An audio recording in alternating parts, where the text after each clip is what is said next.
Admiral साहब, अगर हम इसको टेक्निकली देखें और ये मल्टी डोमेन एक कॉम्बैट्स हुए हैं, एक वॉर हुई है मुख्तलिफ जगहों पर। एक कन्वेंशनल वॉर तो थी, उसके साथ जिस तरह अभी उस्मान साहब भी जिक्र कर रहे थे कि एक साइबर वॉर भी चल रही थी, एआई टेक्नोलॉजी का भी इस्तेमाल हो रहा था, मीडिया वॉर भी चल रही थी, बयानिए की जंग भी हो रही थी। सर, पाकिस्तान नेवी का जो इसमें किरदार रहा खुसूसी तौर पर वो हमें बताइएगा, और पाकिस्तान ने ये टैक्टिक्स जो थे ये कितने बेहतरीन तरीके से और नर्व्स को काबू रखते हुए इस जंग को लड़ा है। जी बिल्कुल, आपने सही फरमाया। ये एक बहुत बड़ा मार्का था। इसको हम क्लासिकल एक स्ट्रेटजी की ज़बान में नेट सेंट्रिसिटी कह सकते हैं। एक नेट सेंट्रिक वॉरफेयर थी जिसके अंदर हमारी अवाम, हमारी अफवाज, हमारे टेक्निकल कमांडर्स और हमारे स्ट्रेटेजिक कमांडर्स सब ने मिलकर अपना इनपुट दिया, और हमारी जो रिस्पांस थी इसको हम कॉम्प्रिहेंसिव नेशनल रिस्पांस कह सकते हैं।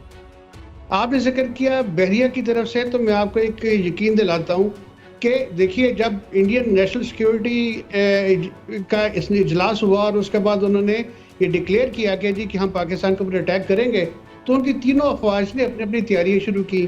तो पाक बहरिया की इंडियन नेवी के ऊपर एक पहले दिन से नज़र थी, और हमें ये पता चल गया अपनी सर्वेलेंस के थ्रू जी के वो सेल करके बाहर खुले समंदरों में आ गए हैं। अब आप एक चीज़ सोचिए कि अगर वो बाहर आके 400 मील पे पाकिस्तान के सामने खड़े हो गए तो उसको किसने रोका आगे आने से? वो पाक बहरिया की वो डिटेरेंस थी जिसकी वजह से वो रुके रहे। हमारे जो पाक बहरिया का एविएशन विंग है उनकी रीच इतनी है कि हम पूरे इंडियन ओशन को देखते हैं, और हमें नजर आता है जी कि कौन कौन से शिप वहां पे आ रहे हैं। अकॉर्डिंगली फिर हम अपनी मूव्स करते हैं। तो पाक बहरिया ने एक बहुत क्लासिकल स्ट्रेटेजी जिसको हम A2AD कहते हैं, anti access and area denial. पहली बात, हमने उनको अपनी तरफ आने ही नहीं दिया, वो हमने एक्सेस ही नहीं दिया। और अगर खुदा न खास आगे आते हैं तो यकीन मानिए हमारे पास ऐसे ऐसे हथियार मौजूद हैं कि हम एरिया डिनाइल करते। हम उनको वही जवाब देते जो हमारी शाहीनों ने उनको अपनी फिजा के अंदर दिया है। बाकी आपकी बात ये रहेगी कि जनाब कि इसमें हम आगे इसको किस तरह देखते हैं। तो आने वाले जो दिन है ना, वो हमारी जो सियासी क़यादत और मिलिट्री क़यादत का एक इम्तिहान है। मैं ये सजेस्ट करूंगा आपके फोरम से कि हमें इंडस रोड ट्रीटी को डिस्कस करना चाहिए, उसकी एक एक चीज को समझना चाहिए, ताकि हम दुश्मन की हर चाल को उसके घर में ही बिल्कुल ठीक है। सर, आप लोगों के हौसले फिर उस वक्त 7वें आसमान पर होते हैं, क्या फील कर रहे होते हैं आप? सर, 7वां आसमान तो छोटी चीज़ है। हम तो उस वक्त डायरेक्ट अल्लाह ताला की ब्लेसिंग समेट रहे होते हैं, क्योंकि जो अवाम का जज्बा है, जो उनकी सपोर्ट है, वो हमारी असल ताकत है। असले से लड़ना तो हर कोई लड़ लेगा, लेकिन जब अवाम पीछे खड़ी हो और हमें ये पता हो कि मेरी बहन, मेरी माँ, मेरा दोस्त, मेरे घर वाले मेरे लिए दुआ कर रहे हैं, तो यकीन मानिए कि फिर कुछ नज़र नहीं आता। फिर बस एक ही शौक होता है कि दुश्मन को वहाँ पे रख के मारे कि जहाँ पे उसको दोबारा कोई काम करने का मौका ना मिले। तो अल्हम्दुलिल्लाह हमारी कौम का जज्बा और हमारी अफवाज का जज्बा ये इन सिंक्रोनस ऑपरेट करते हैं, और उसी का मुजाहरा आपने इन 2-3 दिनों में देखा। और अल्हम्दुलिल्लाह पाकिस्तानी कौम जिंदा है और बेदार है, और उसका जितना भी अल्लाह ताला की ज़ात से शुक्र किया जाए कम है। जी बिल्कुल, आपने सही फरमाया। ये एक बहुत बड़ा मार्का था।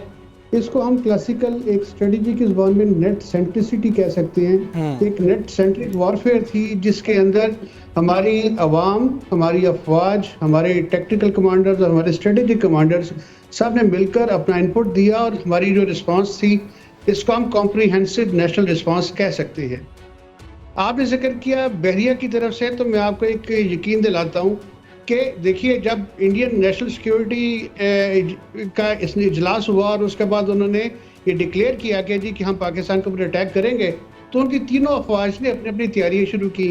तो पाक बहरिया की इंडियन नेवी के ऊपर एक पहले दिन से नज़र थी, और हमें ये पता चल गया अपनी सर्वेलेंस के थ्रू जी के वो सेल करके बाहर खुले समंदरों में आ गए हैं।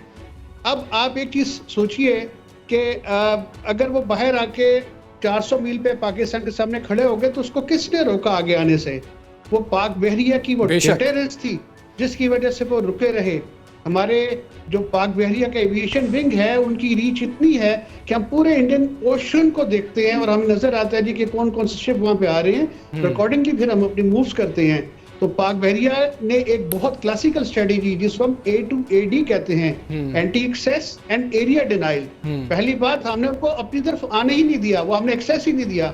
اور اگر خدا نہ خاصہ آگے آتے ہیں تو یقین مانیے ہمارے پاس ایسے ایسے ہتھیار موجود ہیں کہ ہم ایریا ڈینائل کرتے. ہم ان کو وہی جواب دیتے جو ہماری شاہینوں نے ان کو اپنی فضا کے اندر دیا ہے.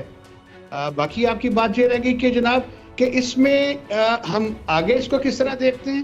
تو آنے والے جو دن ہے نا وہ ہماری جو سیاسی قیادت اور ملٹری قیادت کا ایک امتحان ہے. میں یہ سجیسٹ کروں گا آپ کے فورم سے کہ ہمیں انڈس واٹر ٹریٹی کو ڈسکس کرنا چاہیے، اس کی ایک ایک چیز کو سمجھنا چاہیے تاکہ ہم دشمن کی ہر چال کو اس کے گھر میں ہی بالکل ٹھیک ہے. سر آپ لوگوں کے حوصلے پھر اس وقت 7ویں آسمان پر ہوتے ہیں، کیا فیل کر رہے ہوتے ہیں آپ؟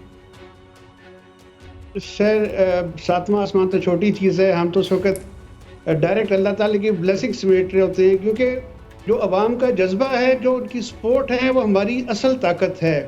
اسلحے سے لڑنا تو ہر کوئی لڑ لے گا، لیکن جب عوام پیچھے کھڑی ہو اور ہمیں یہ پتا ہو کہ میری بہن، میری ماں، میرا دوست، میرے گھر والے میرے لیے دعا کر رہے ہیں، تو یقین مانیے کہ پھر کچھ نظر نہیں آتا. پھر بس ایک ہی شوق ہوتا ہے کہ دشمن کو وہاں پہ رکھ کے مارے کہ جہاں پہ اس کو دوبارہ کوئی کام کرنے کا موقع نہ ملے. تو الحمدللہ ہماری قوم کا جذبہ اور ہماری افواج کا جذبہ یہ ان سنکرونس آپریٹ کرتے ہیں، اور اسی کا مظاہرہ آپ نے ان 2-3 دنوں میں دیکھا. اور الحمدللہ پاکستانی قوم زندہ ہے اور بیدار ہے، اور اس کا جتنا بھی اللہ تعالیٰ کی ذات سے شکر کیا جائے کم ہے. جی بالکل آپ نے صحیح فرمایا. یہ ایک بہت بڑا مارکا تھا. اس کو ہم کلاسیکل ایک اسٹریٹجی کی زبان میں نیٹ سینٹرسٹی کہہ سکتے ہیں. ایک نیٹ سینٹرک وارفیئر تھی جس کے اندر ہماری عوام، ہماری افواج، ہمارے ٹیکٹیکل کمانڈرز اور ہمارے اسٹریٹجک کمانڈرز سب نے مل کر اپنا انپٹ دیا، اور ہماری جو رسپانس تھی اس کو ہم کمپریہنسو نیشنل رسپانس کہہ سکتے ہیں. آپ نے ذکر کیا بحریہ کی طرف سے، تو میں آپ کو ایک یقین دلاتا ہوں کہ دیکھیے جب انڈین نیشنل سیکیورٹی کا اس نے اجلاس ہوا اور اس کے بعد انہوں نے یہ ڈکلیئر کیا کہ جی کہ ہم پاکستان کے اوپر اٹیک کریں گے، تو ان کی تینوں افواج نے اپنی اپنی تیاریاں شروع کی. تو پاک بحریہ کی انڈین نیوی کے اوپر ایک پہلے دن سے نظر تھی، اور ہمیں یہ پتہ چل گیا اپنی سرویلنس کے تھرو جی کہ وہ سیل کر کے باہر کھلے سمندروں میں آ گئے ہیں. اب آپ ایک چیز سوچئے کہ اگر وہ باہر آ کے 400 میل پہ پاکستان کے سامنے کھڑے ہو گئے تو اس کو کس نے روکا آگے آنے سے؟ وہ پاک بحریہ کی وہ ڈیٹرنس تھی جس کی وجہ سے وہ رکے رہے. ہمارے جو پاک بحریہ کا ایویشن ونگ ہے ان کی ریچ اتنی ہے کہ ہم پورے انڈین اوشن کو دیکھتے ہیں، اور ہمیں نظر آتا ہے جی کہ کون کون سے شپ وہاں پہ آ رہے ہیں. اکارڈنگلی پھر ہم اپنی مووز کرتے ہیں.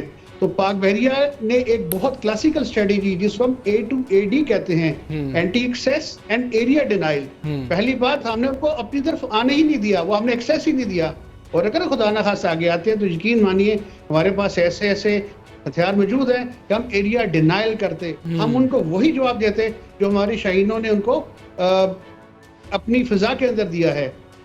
باقی آپ کی بات یہ رہے گی کہ جناب کہ اس میں ہم آگے اس کو کس طرح دیکھتے ہیں. تو آنے والے جو دن ہے نا وہ ہماری جو سیاسی قیادت اور ملٹری قیادت کا ایک امتحان ہے.